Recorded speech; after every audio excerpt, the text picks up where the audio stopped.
আমি পিতা যাকে মেহেরপুর জেলা আমির নির্বাচিত করা হয়েছে, আল্লাহ রাব্বুল আলামিনকে সাক্ষী রাখিয়া ওয়াদা করিতেছি যে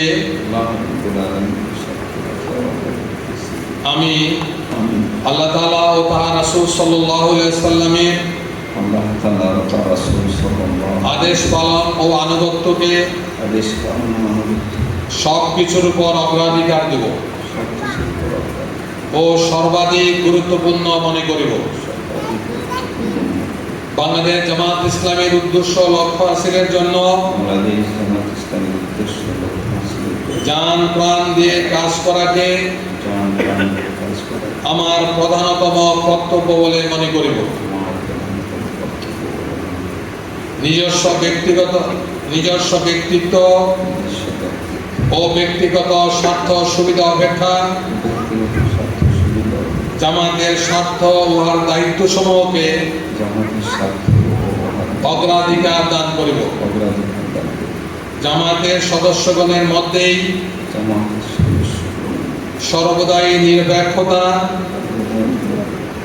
ন্যায়পরায়ণতা ও ইনসাফের ভিত্তিতে ফয়সালা করিব। জামাতের আমানত সময়ের পূর্ণ হিফাজত ও রক্ষণাবেক্ষণ করিব। নিজে জামাতের গঠনতন্ত্র মানিয়া চলিব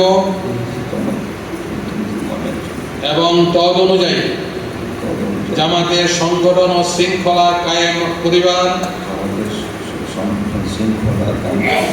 ও কায়েম রাখিবার জন্য পূর্ণ মাত্রায় চেষ্টা করিব। ঊর্ধ্বতন সংগঠন প্রদত্ত দায়িত্ব সমূহ যথাযথভাবে পালন এবং সিদ্ধান্ত সমূহ সঠিকভাবে বাস্তবায়নের আপ্রাণ চেষ্টা করিব।